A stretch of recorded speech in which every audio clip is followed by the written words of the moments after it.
আজকে আমি গ্রুপ 17 মৌলগুলো সম্পর্কে তোমাদের বলবো। গ্রুপ 17 মৌলগুলোকে সাধারণভাবে হ্যালোজেন ফ্যামিলি বলা হয়। গ্রুপ 17 মৌলগুলো হলো fluorine, chlorine, bromine, iodine, astatine. এর মধ্যে ফ্লোরিনের আকার সব থেকে ছোট এবং ইলেকট্রোনেগেটিভিটি অনেক বেশি, এটাকে বলে সুপার হ্যালোজেন। অ্যাস্টাটিন হচ্ছে রেডিও অ্যাক্টিভ এলিমেন্ট, অর্থাৎ এটা তেজস্ক্রিয়, সেই জন্য এই মৌল সম্পর্কে আমরা অতটা পড়ব না। তাই হ্যালোজেন ফ্যামিলি পড়তে গেলে ফ্লোরিন, ক্লোরিন, ব্রোমিন, আয়োডিন এই চারটে মৌল নিয়েই আমরা মেনলি আলোচনা করব। প্রথমেই জানতে হবে এদের নাম হ্যালোজেন হলো কেন। হ্যালোজেন কথাটা দুটো শব্দ থেকে এসেছে, একটা হ্যালো আর একটা জেন। হ্যালো শব্দটা এসেছে গ্রিক শব্দ হ্যালোস থেকে, যার নাম সি সল্ট বলে, যেটার মিনিং হলো সি সল্ট। জেন এসেছে গ্রিক শব্দ জেনাস থেকে, যার মানে হলো টু প্রডিউস। তাহলে হ্যালোজেনের মানে কি হলো? সি সল্ট টু প্রডিউস, অর্থাৎ সামুদ্রিক লবণ উৎপন্নকারী মৌল। প্রকৃতপক্ষে হ্যালোজেন মৌলগুলিকে সামুদ্রিক লবণের মধ্যে পাওয়া যায়। সমুদ্রে যে সমস্ত নানা রকম সল্ট বা লবণ আছে তার মধ্যে ফ্লোরিন, ক্লোরিন, ব্রোমিন, আয়োডিন এগুলো পাওয়া যায় বলে এদের আমরা হ্যালোজেন ফ্যামিলি বলি। হ্যালোজেন মৌলগুলির বাইরের কক্ষের ইলেকট্রনিক কনফিগারেশন NH2NP5। নিষ্ক্রিয় গ্যাসের থেকে একটা ইলেকট্রন এদের শর্ট আছে, তাই এরা যেন তেন প্রকারে একটা ইলেকট্রন গ্রহণ করে NH2NP6 অর্থাৎ নিষ্ক্রিয় গ্যাসের মতো কাঠামো লাভ করতে চায়। অর্থাৎ এরা ইলেকট্রন বর্জন করার থেকে ইলেকট্রন গ্রহণ করতেই বেশি পটু। চলো আমরা হ্যালোজেন মৌলগুলো কোথায় পাওয়া যায়, কিভাবে পাওয়া যায় সেগুলো দেখব। Sources of halogen. মনে রাখবে ফ্লোরিনকে পাওয়া যায় CaF2 ফ্লোরস্পারের মধ্যে এবং AlF3 আর 3NaF, এটাকে কি বলে? ক্রায়োলাইট বলে। তাহলে ফ্লোরিনকে এই দুটো এলিমেন্ট থেকে, এই দুটো কম্পাউন্ড থেকে পাওয়া যায়, একটা ফ্লুওস্পার, একটা হলো ক্রায়োলাইট। ক্লোরিনকে কোথা থেকে পাওয়া যায়? ক্লোরিনকে পাওয়া যায় রক সল্ট থেকে। রক সল্ট, সমুদ্রের নিচে রক সল্ট আছে, NaCl রূপে অনেক রক আছে, সেই NaCl এর মধ্যে আমরা ক্লোরিনকে পাই। ব্রোমিনকে পাওয়া যায় সমুদ্রের জলের মধ্যে NaBr, KBr ইত্যাদি সল্টের মধ্যে পাই। আয়োডিনও সমুদ্রের জলের মধ্যে আছে। আর একটা জিনিস মনে রাখবে, সমুদ্রের জলে অনেক আগাছা কোনো কারণে যদি পড়ে যায়, সেই আগাছাগুলো দীর্ঘদিন যদি থাকে, ওই আগাছার উপর আয়োডিন স্টোরেজ হয়। সেই আগাছাগুলোকে সংগ্রহ করে শুকনো করে তাদের যদি পোড়ানো যায়, সেখান থেকেও আমরা কিন্তু আয়োডিনটাকে সংগ্রহ করি। এই হচ্ছে হ্যালোজেনের উৎস। এবার হ্যালোজেনের আমরা কম্প্যারেটিভ স্টাডি নিয়ে আলোচনা করব। এগুলি ভালো করে পড়বে, এগুলো পরীক্ষায় আসে। প্রথমেই জানবো অ্যাটমিক রেডিয়াস, কার বেশি কার কম। মনে রাখবে পর্যায় বরাবর বাঁদিক থেকে ডান দিকে গেলে দেখতে পাবে হ্যালোজেন মৌলগুলোর আকার সব থেকে ছোট। কারণটা কি? বাঁদিক থেকে যত ডান দিকে যাবে নিউক্লিয়াসের চার্জ বেশি হয়, সেই জন্য এর আকারটা ছোট হয়। গ্রুপ বরাবর যত উপর থেকে নিচের দিকে যেতে থাকবে তত দেখবে এর আকারটা ইনক্রিজ করে, বাড়তে থাকে। তাহলে অর্ডারটা কীরকম? Iodine greater than bromine, greater than chlorine, greater than fluorine হয়ে গেল। কেন আকারটা বাড়তে থাকে? না উপর থেকে যত নিচে যাবে এর প্রিন্সিপাল কোয়ান্টাম নম্বর অর্থাৎ মুখ্য কোয়ান্টাম সংখ্যা বাড়তে থাকে। এদিক উপর থেকে নিচে গেলে চার্জও যেমন বাড়ে, নিউক্লিয়াসের চার্জও যেমন বাড়ে, মুখ্য কোয়ান্টাম সংখ্যা বাড়ে, কিন্তু চার্জের তুলনায় আকারটা এত বেশি বৃদ্ধি হয় যে অ্যাটমিক রেডিয়াসটা এই হারে হয়। আয়নিক রেডিয়াস এক্স এবং এক্স মাইনাস, এটাকে কি বলে? হ্যালোজেন মৌল, এটাকে বলে halide ion. For example CL এবং সিএল মাইনাস, এই দুটির মধ্যে কার সাইজটা বড় আমরা সেটা লক্ষ্য করব। মনে রাখবে ক্লোরিনের মধ্যে 17টা প্রোটন আছে আর 17টা ইলেকট্রন আছে, আর ক্লোরাইড আয়নের মধ্যে 17টা প্রোটন আছে, 18টা ইলেকট্রন আছে। সুতরাং ক্লোরিন এবং ক্লোরাইড আয়ন দুটোতেই দেখবে প্রোটন সংখ্যা সেম, কিন্তু ইলেকট্রন সংখ্যা কিন্তু ডিফারেন্ট।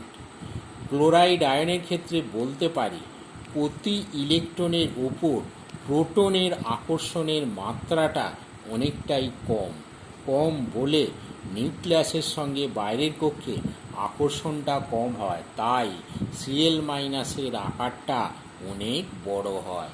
অতএব অনুরূপভাবে এটাও বলা যায় যে এর মধ্যে ইলেকট্রন বেশি থাকে বলে ইলেকট্রনগুলির মধ্যে একটা বিকর্ষণধর্মী বল কাজ করে, তার ফলেও আকারটা বেড়ে যায়। তাহলে আকারের অর্ডার হলো CL minus greater than CL, অনুরূপভাবে BR minus greater than BR. এই হচ্ছে মোটামুটি আকার। চলে আসি 3 নম্বরে আয়নাইজেশন পোটেনশিয়াল। আয়নাইজেশন পোটেনশিয়াল মানে ভ্যালেন্স সেল থেকে একটা ইলেকট্রনকে বর্জন করতে কতটা শক্তি লাগে।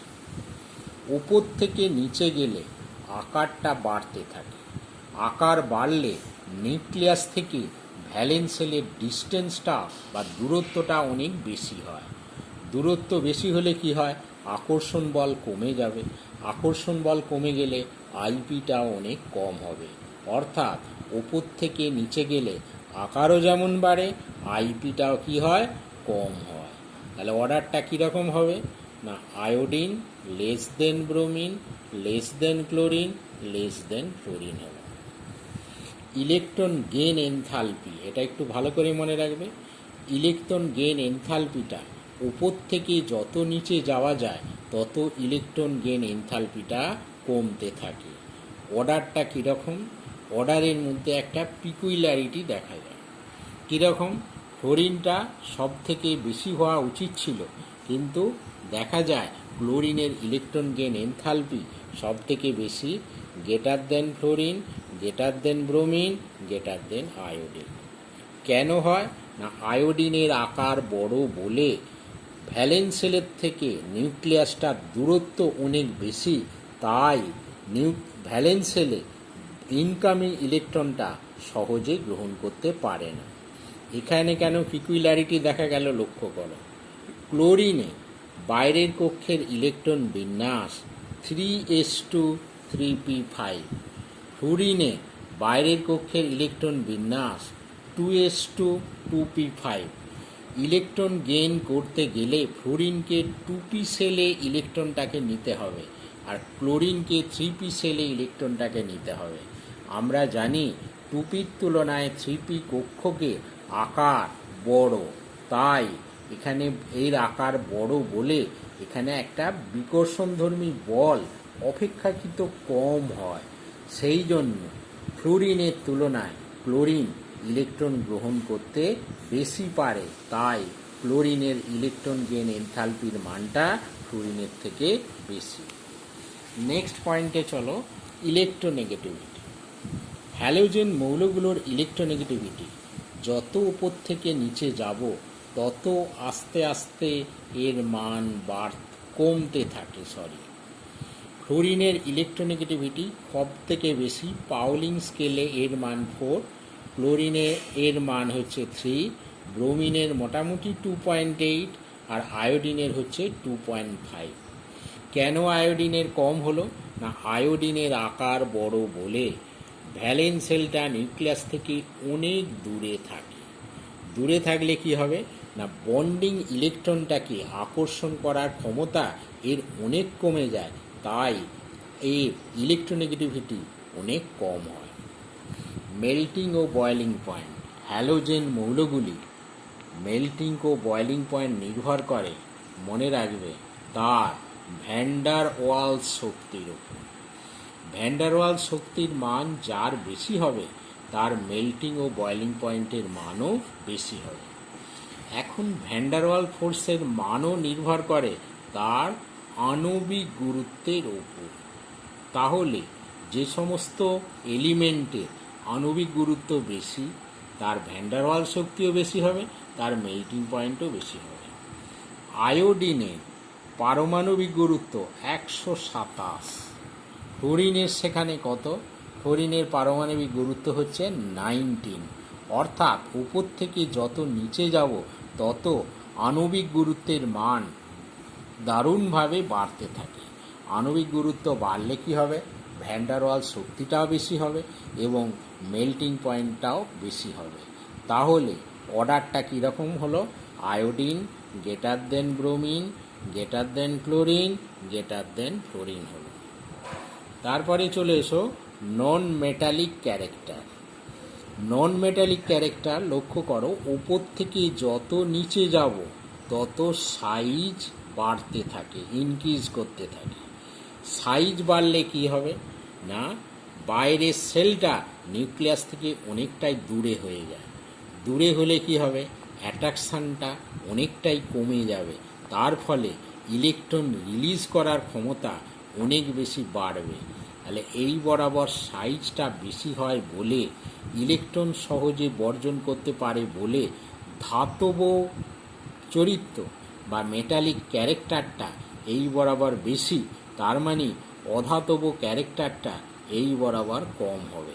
তাহলে নন মেটালিক ক্যারেক্টার অনুসারে সাজালে আমি বলবো যে iodine less than bromine, less than chlorine, less দেন ফ্লোরিন হবে। নেক্সট আসি বন্ড ডিসোসিয়েশন এনথালপি। এটা খুব ভালো করে করবে। বন্ড ডিসোসিয়েশন এনথালপি কি হয়, উপর থেকে নিচে গেলে একটা পিকুইলিয়ার নেচার হয়।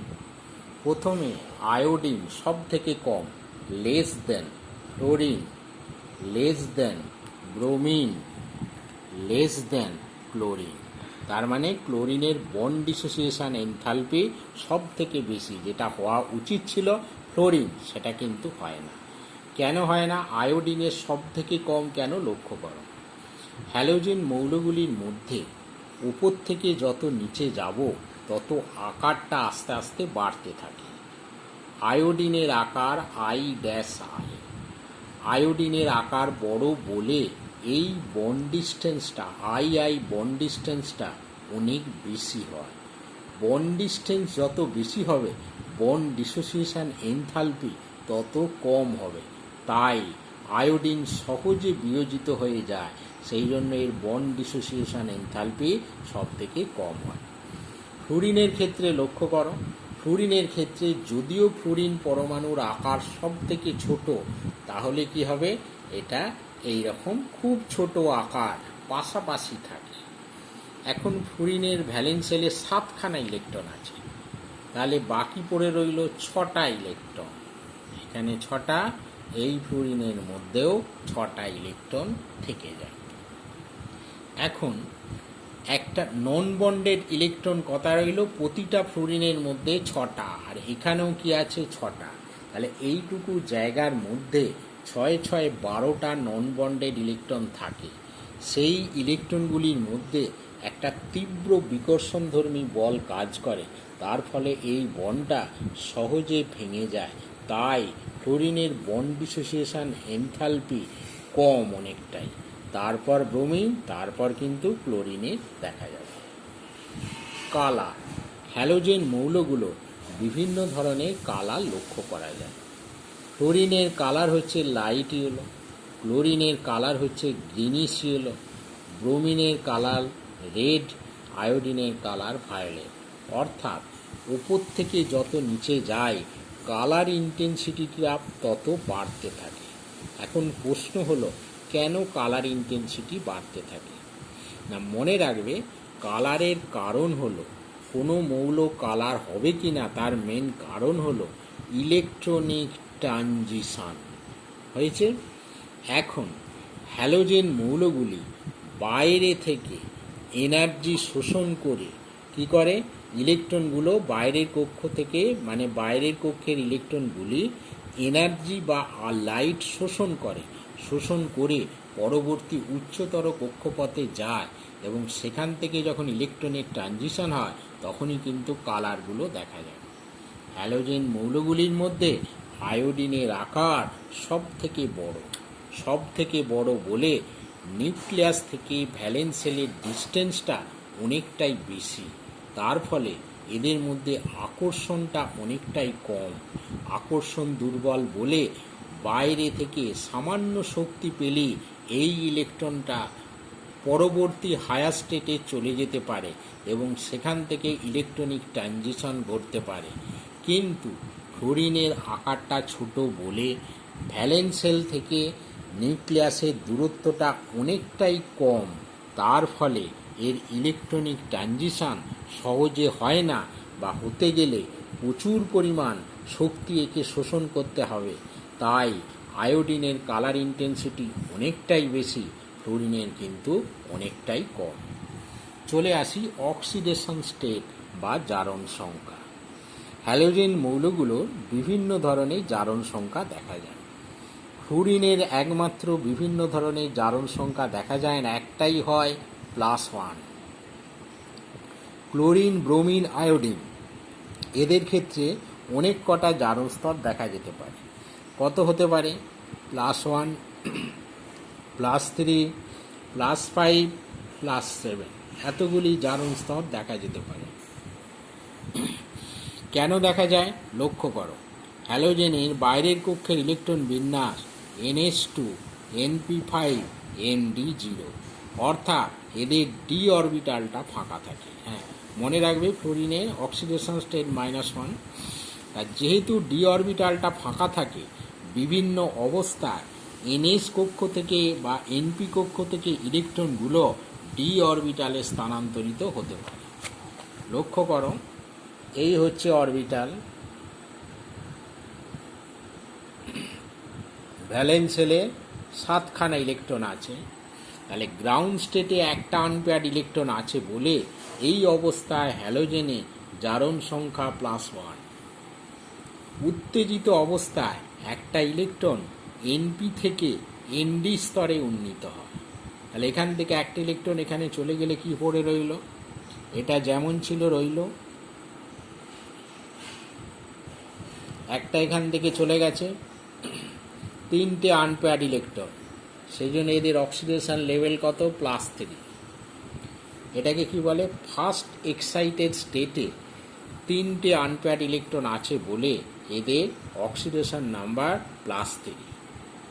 সেকেন্ড এক্সাইটেড স্টেটে আরও একটা ইলেকট্রন ND স্তরে চলে যায়। তাহলে এটা যেমন ছিল রইল, এখান থেকে একটা চলে গেল, তাহলে দুটো ছিল, একটা হয়ে গেল।